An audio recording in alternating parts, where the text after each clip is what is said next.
su Biblia. Recuerde que a mí me gusta darle citas y no las puede leer en este momento. En el momento que yo las lea, usted me sigue a mí, pero puede también anotarlas para que después usted pueda, ¿verdad?, con calma en casa escudriñar esta palabra.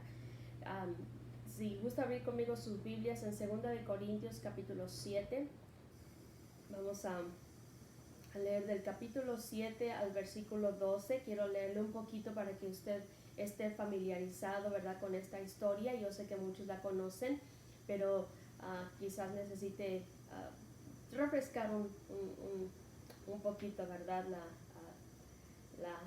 la historia de la que vamos a hablar en este día. Segunda de Corintios 4, 7 al 12, después vamos a ver del verso 16 al 18, y quiero en esta noche hablarles acerca del tema tratados por Dios. Dice así la palabra del Señor: pero tenemos este tesoro en vasos de barro, para que la excelencia del poder sea de Dios y no de nosotros, que estamos atribulados en todo, mas no angustiados, en apuros, mas no desamparados, perseguidos, mas no desamparados. Perdón, la primera era desesperados. Perseguidos, mas no desamparados, derribados, pero no destruidos, llevando en el cuerpo siempre por todas partes la muerte de Jesús, para que también la vida de Jesús se manifieste en nuestros cuerpos. Porque nosotros que vivimos siempre estamos entregados a muerte por causa de Jesús, para que también, ponga atención, la vida de Jesús se manifieste en nuestra carne mortal. Verso 12. De manera que la muerte actúa en nosotros y en vosotros la vida. Verso 16. Por tanto, no desmayamos. Antes, aunque nuestro hombre exterior se va desgastando, el interior obstante se renueva de día en día. Porque esta leve tribulación momentánea produce en nosotros un cada vez más excelente y eterno peso de gloria, no mirando nosotros las cosas que se ven, sino las que no se ven. Pues las cosas que se ven son temporales, pero las que no se ven son eternas. Esta palabra, este mensaje que voy a traer es para cualquiera, es para los valientes, es para los servidores, es para toda esa gente, todo ese pueblo que le ha dicho a Dios sí, que le ha dicho a sus propósitos sí. Y una pieza necesaria para que un cristiano, un líder, un servidor pueda fructificar es dejarse tratar por Dios. Quiero hablarles un poco acerca de el contraste que existe entre la gente que se ha dejado tratar o la gente que se ha dejado moldear por Dios y la gente que no se deja tratar. Porque déjeme decirle que Dios trata con cada uno de nosotros, pero hay gente que no se deja tratar por Dios. Hay pueblo de Dios, hay gente de la iglesia que no se deja tratar por Dios. Es decir, Dios trata con nosotros, pero no aprendemos. Y el apóstol Pablo le decía a la iglesia de Gálatas, les menciona a él, dice, ¿tanto habéis sufrido en vano? O sea, hay gente que pasa por situaciones difíciles y no aprende la lección que Dios les quiere enseñar. Porque siempre el trato de Dios tiene en nosotros el propósito de hacernos fructificar. Y escúcheme, nadie nos escapamos del trato de Dios. Nadie. Es la escuela del Espíritu Santo. ¿Y qué cree? Como les dije una vez, estás inscrito. Y usted podrá decir, pero yo no hice fila, pues yo no me fui a anotar, yo no me fui a inscribir. Pues el Espíritu Santo nos anotó. Y hay un gran contraste en la persona que se deja tratar por Dios y el que no se ha dejado tratar por Dios. Y hoy quiero hablarles de 3 áreas específicas que Dios quiere cambiar en nosotros si nosotros se lo permitimos, si dejamos que el Señor trate con nosotros. Y no necesariamente estoy hablando de tiempos de disciplina, pero estoy hablando de tiempos de procesos. Mire, José pasó por un proceso de parte de Dios. José tardó aproximadamente como 15 años en poder ver cumplido el propósito que Dios tenía para él. Abraham tardó 25 años, David como de 13 a 16 años. Procesos. 3 cosas que Dios quiere hacer o desarrollar en mí a través de los procesos. Número 1, la obediencia. Dios quiere hacernos obedientes. Quiero que comparemos, y vamos a estar hablando el resto del mensaje acerca del liderazgo de Saúl y el contraste con el liderazgo de David. Y lo primero que vamos a notar, escuche bien, es que Saúl fue un líder no tratado. No sé si usted se ha dado cuenta que Saúl no pasó por ningún tiempo de proceso. Es de los pocos líderes en la Biblia que entraron al ministerio sin que Dios tratara con él y que en realidad fue todo un caos. Casi desde el principio, Saúl, cuando comienza a reinar, ya Dios lo desecha. Imagínense, él reinó así unos 40 años y unos 35 años más o menos reinó ya sin Dios ayudándole. En 1 de Samuel, capítulo 13, verso 13 y 14 dice: entonces Samuel le dijo: Jehová ha rasgado hoy de ti el reino de Israel y lo ha dado a un prójimo tuyo mejor que tú. Mire, está casi empezando a reinar y ya le quitaron el reino. En el sentido del respaldo de Dios. Sigue reinando, Saúl sigue reinando, pero ya no está Dios con él. Y en 2 de Samuel 7:15, este es Dios hablando acerca del hijo de David. 2 de Samuel 7:15 dice: pero mi misericordia no se apartará de él como la aparté de Saúl, al cual quité de delante de ti. ¿Por qué Dios quitó su misericordia de Saúl? Porque no se dejó tratar, porque no aprendió a ser obediente, y la primera cosa que Dios quiere que yo aprenda en el tiempo de prueba es la obediencia. Hermano, la obediencia es el nivel más alto de la santidad. Si tú y yo queremos ponerle un sinónimo a la palabra santidad, el sinónimo es obediencia. Y fue una característica que no estaba en Saúl. En 1 de Samuel 13, versículo 13, dice: entonces Samuel dijo a Saúl: locamente has hecho, no guardaste el mandamiento de Jehová tu Dios que él te había ordenado. Pues ahora Jehová hubiera confirmado tu reino sobre Israel para siempre. ¿Sabe cuánto tiempo llevaba Saúl reinando aquí? En el mismo capítulo, allí en el verso 1, dice que llevaba 1 año. Y cuando llevaba 2, Dios le dice: ya no lo quiero más. Si hay algo que Dios quiere desarrollar en nuestras vidas es la obediencia. Dios quiere que nosotros seamos gente obediente. Estuvimos hablando un poco la semana pasada. La Biblia dice que el Señor Jesucristo, por lo que padeció, aprendió, dice, la obediencia. Jesucristo. Esta palabra padeció significa literalmente que sufrió. ¿Cuántas cosas Dios ha permitido que yo viva, que yo sufra, con la intención de enseñarme la obediencia? Pero la pregunta es, ¿yo ya entendí? Ya me di cuenta de que a veces Dios usa las dificultades, las enfermedades, los sufrimientos, esta pandemia con la intención de madurarme y de ayudarme a crecer, ayudarme a entender y a no cometer el mismo error. A veces interpretamos la vida y las circunstancias a la luz de, o decimos: ay, pues me está yendo mal en esta etapa, ni modo, en este tiempo está difícil, pero bueno, vamos a salir y hay que ser positivo y hay que tener fe para salir adelante.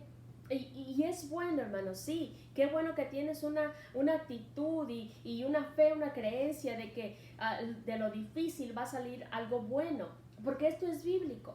Pero escúchame, a veces hay que detenernos un poco en medio de la tormenta y pensar si Dios me está queriendo enseñar algo. Porque a veces enfocamos nuestra atención solo en que, el enemigo me quiere destruir, es que el enemigo me quiere apartar, es que el enemigo me quiere ver derrotado, y solamente ahí estamos enfocados y no nos damos cuenta de que lo que el Señor quiere es enseñarnos algo. Y lo primero que Él quiere enseñarnos es obediencia. A veces pasamos tan rápido los momentos difíciles que no aprendemos nada. Y solo enfocamos nuestra oración y le pedimos a Dios que aparte la tormenta y no nos enfocamos en lo que Dios quiere que aprendas. Y digo, de hecho, a nadie nos gustan los momentos difíciles, ni las aflicciones, ni los problemas, si somos sinceros. Pero le tengo una noticia.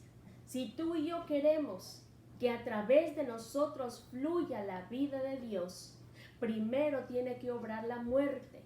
Nuestro texto que leímos al principio en 2 de Corintios capítulo 4 verso 7 dice: pero tenemos este tesoro en vasos de barro, para que la excelencia del poder sea de Dios y no de nosotros, que estamos atribulados en todo, mas no angustiados, en apuros, mas no desesperados, perseguidos, mas no desamparados, derribados, pero no destruidos, llevando en el cuerpo siempre por todas partes la muerte de Jesús. ¿Para qué? Para que también la vida de Jesús se manifieste en nuestros cuerpos. ¿Quieres la vida y un ministerio a través del cual fluya la vida de Jesús? Pues tiene que obrar primero la muerte.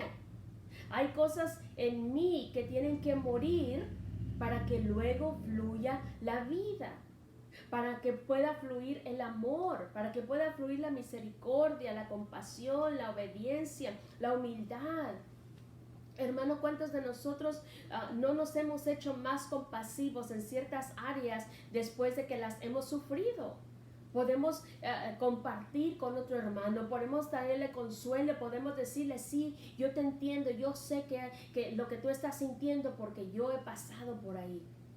Hay gente que ha desarrollado una fe en Dios para obrar milagros y sanidades después de ellos mismos haber cruzado por la agonía de haber estado allí, de muchas veces casi morirse. Para que obre la vida, primero tiene que obrar la muerte. Hermano, no pases de noche los tratos de Dios. Duelen, yo sé, pero no los pases de noche. No te apresures a salir de ese tiempo. Mejor, si estás pasando un tiempo difícil, un tiempo de enfermedad o de dificultad, dile: Señor, ¿qué me quieres enseñar? ¿Qué tengo que aprender? ¿Por qué? Porque si repruebas el examen celestial, a Dios, así como a los padres, ¿verdad? No nos gusta que nuestros hijos nos saquen malas calificaciones. Lo mismo es con Dios. A Dios no le gustan las Fs. Y te va a hacer ese examen, te va a hacer esa prueba otra vez hasta que te saques una A o hasta que te saques un 100. Cuando estés en una prueba, asegúrate que la pases. Porque si no, hermano, aunque te cambies de iglesia, aunque te cambies de dirección, la vas a tener que repetir. Bajo otras circunstancias, bajo otros personajes, hasta que desarrolles lo que Dios quiere: un corazón obediente.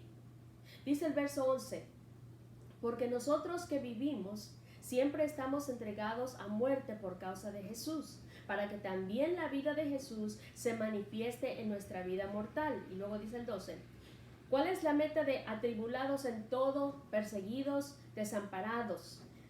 De manera que la muerte, dice, actúa en nosotros y en vosotros la vida.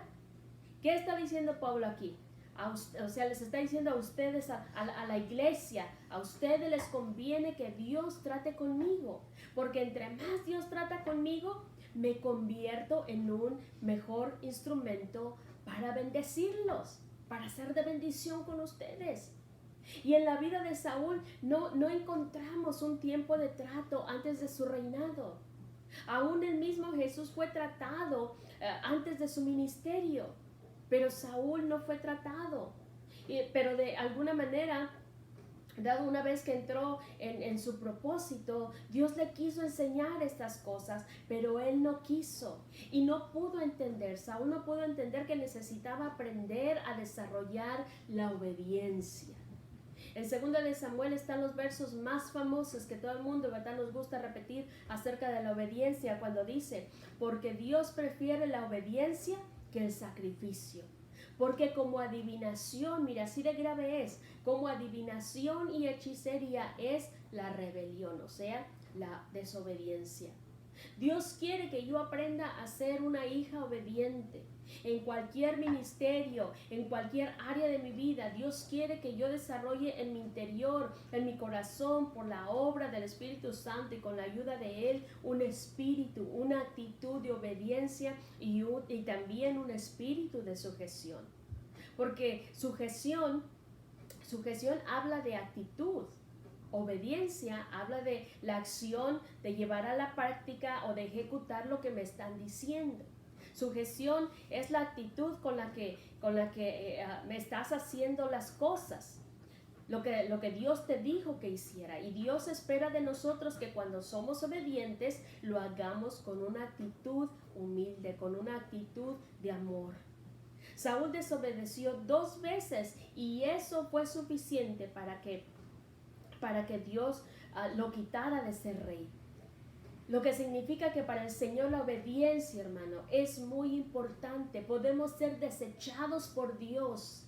Aún no solamente le pasó a Saúl, pero aún nos puede pasar a cada uno de nosotros. Dios nos puede desechar por ser gente desobediente. Y es muy importante, yo tengo que desarrollar una vida de obediencia y tengo que aprender a obedecer su palabra y al Espíritu Santo y también a las autoridades delegadas en nuestra iglesia y también localmente, secularmente. No se trata de si yo lo siento, es que yo siento esto, no es que no lo siento. Hermano, el reino de Dios no se trata de sentir, se trata de obediencia, de hacer lo que está escrito en su libro, en su palabra. El reino de Dios no se trata de ti ni de mí.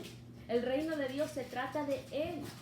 Todas las veces que la Biblia habla de una obediencia, tiene un fundamento bíblico. No está fundada en un sentir. Número 2, que Dios quiere, segunda cosa que Dios quiere transformar o enseñarme a través de los procesos en mi vida es que Dios va a tratar de limpiar el orgullo. Qué bueno saber que somos gente de fe, pero no sé si somos gente que se deja tratar. No sé si somos gente que se deja tratar. Y Dios va a tratar con cada uno de nosotros para que a través de nosotros fluya la vida. Y Saúl era un hombre orgulloso. Saúl no entendió que no se trataba de él. No entendió que se trataba del propósito de Dios, de su exaltación, de su gloria, de su reino. Saúl no entendió que él tenía que hacer un gran esfuerzo porque se trataba de glorificar a Dios.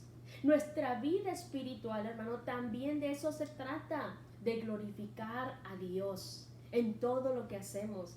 La Biblia dice en la carta de los Corintios, y lo repetimos muchas veces también, ¿verdad? Especialmente cuando estamos pidiendo que algo se haga en el templo, ¿verdad? En la iglesia, cuando decimos que todo lo que hagas, sea de palabra o de hecho, dice Corintios, hazlo todo para la gloria de Dios. Y Saúl no entendía ese detalle. Incluso en Samuel dice que Saúl se levantó un momento. Saúl se levantó en un momento una estatua de él mismo. Los monumentos se hacen para celebrar. Yo no sé qué es lo que Saúl quería celebrar, si ya Dios lo había desechado de su presencia. Y dice que de ahí se fue a Gilgal. Y en el mismo capítulo Samuel viene y lo confronta por su pecado de desobediencia. Dios lo había mandado, ¿verdad? Sabemos la historia, Dios lo había mandado matar a los amalecitas y allí le estaba dando una segunda oportunidad. El examen se presenta una vez más hasta que lo aprobamos. Así se le presentó a Saúl. Y todos conocemos la historia, ¿verdad? Y sabemos que Saúl se quedó con lo mejor del pueblo, se quedó con las vacas que él vio que le podían servir, ¿verdad? No hizo las cosas como Dios le había dicho exactamente que lo hiciera. Y cuando llega Samuel le dice, oh bendito del Señor, le dice, hemos hecho todo lo que Dios nos dijo. Mira, estaba mintiéndole en ese momento a Samuel. Y entonces le responde el profeta, le dice, y entonces, ¿qué es ese balido de vacas que oigo? ¿Qué es ese balido de vacas que oigo? Y entonces le contesta a Saúl, pues son unas vacas nada más que nos las quedamos para dártelas a ti, para tus sacrificios, para el templo, pero fue el pueblo, le dice, el que se las quiso quedar. Y entonces Samuel le dice, Dios ha rasgado el reino de ti y se lo ha dado a tu prójimo, dice, un prójimo mejor que tú. Y cuando lo confronta, vemos que Saúl se tarda en reconocer su pecado. Y en el verso 30, por fin, es que Saúl dice, yo he pecado. Pero mire lo que le dice, te ruego que me honres delante de los ancianos de mi pueblo y delante de Israel, y que vuelvas conmigo para que yo adore al Señor tu Dios. ¿Usted cree que de verdad él quería adorar a Dios? Yo creo que no. Solamente quería adorar a Dios, sí, pero delante de la gente, para lucirse, para aparentar, para que la gente siguiera pensando que todo estaba bien, que todavía él estaba haciendo, que él era aprobado por Dios. En Saúl vemos que había una tremenda raíz, una fuente de orgullo en el interior de este hombre, y él no lo sabía, ¿sabe? Porque muchas veces somos los últimos en enterarnos de las cosas que están allí adentro en nuestro corazón y que al Señor le estorban. Y él no lo sabía, que en su corazón había esta raíz de orgullo. Por eso Dios en esta oportunidad, en esta prueba que le dio, Dios trató de extirparlo, pero Saúl no se dejó. Hermano, Dios nos mete en estos procesos con la intención de purificarnos. Y el orgullo es algo que a Dios le estorba para que su vida fluya en nosotros. Aprende en tus procesos, porque, hermano, al final de este proceso, la vida de Jesús se manifestará a través de nosotros. Pero para eso tiene que obrar primero la muerte. Tienen que morir cosas en nosotros. Vuelve, le dice, conmigo para que adores. Y Samuel le dice no, y se da la vuelta, y entonces dice que Saúl se agarró del manto de Saúl y lo desgarró, lo rompió. Entonces le dice Samuel, así ha roto Dios tu reino y se lo ha dado a otro mejor que tú. Entonces, mire, le dice Saúl, le dice, está bien, le dice, vamos a adorar a Dios, pero por lo menos al hacerlo, mira, vamos a hacer el cuento y tú me honras delante de mi pueblo. O sea, Saúl todavía no la podía agarrar. Una y otra oportunidad le daba a Dios y él seguía con esa misma actitud arrogante. Sí que era un hombre que de verdad estaba perdiendo la cabeza. Se trata de la gloria de Dios, se trataba de la gloria de Dios. Hermano, todo existe por Él y para Él. ¿Sabe por qué Jesús nos salvó a ti y a mí? Para la alabanza de su gloria. O sea, en ningún momento Dios nos creó y luego nos salvó para que nosotros fuésemos el centro de atención del plan divino. ¿Sabe por qué Dios nos ama tanto y dio su vida por nosotros? Para la alabanza de la gloria de su gracia. O sea, para que al final Él sea reconocido como un Dios bueno y misericordioso. Se trata de su gloria, porque Él es Dios. El problema es que nosotros nos metemos en el centro y pensamos que Dios lo hizo todo por nosotros y para nosotros. Él nos creó, nos amó, nos salvó, para que nosotros reconozcamos que no hay otro como nuestro Dios. No hay otro como Él. Dice en Isaías 48, verso 9 al 11, dice, por amor de mi nombre diferiré mi ira, y para alabanza mía la reprimiré para no destruirte. He aquí te he purificado, y no como a plata, te he escogido en horno de aflicción. Por mí, por amor de mí mismo, lo haré, para que no sea amancillado mi nombre, y mi honra no la daré a otro. Dice, por mí, no por ti, no por mí. Te estoy cambiando, te estoy afligiendo, te estoy purificando por mí y para mí, dice el Señor. Para que usted y yo seamos también un mejor instrumento, un instrumento de gloria en sus manos, un instrumento para bendecir a otros, un instrumento para que seamos de bendición a otros. Y Dios usa los procesos para que yo aprenda, número 1, obediencia, número 2, humildad, y número 3, vamos a la raíz del problema de Saúl. ¿Por qué Saúl era un hombre tan desobediente y tan orgulloso? La respuesta es porque tenía asuntos internos que no habían sido arreglados. La causa de un orgullo tan grande era una fuerte raíz de rechazo y de menosprecio que nunca sanó y que nunca arregló.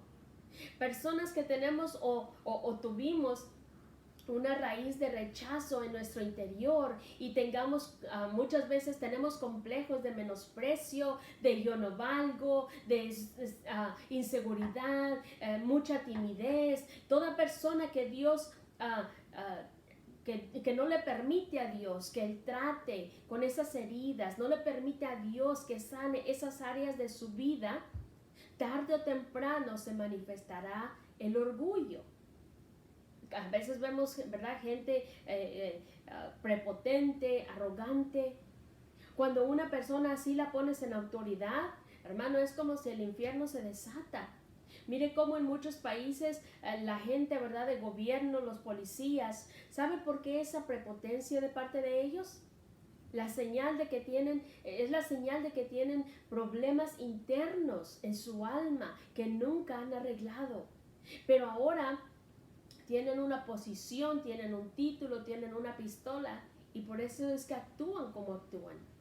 Un predicador contaba cómo él tenía problemas de rechazo y luego el Señor lo salvó, pero él no le permitió a Dios a que arreglara con el tiempo, al pasar de los años, no le permitió al Señor que en su proceso el Señor sacara de raíz ese rechazo que sentía que había en él, y descubrió que cuando Dios lo usaba, a la gente le gustaba.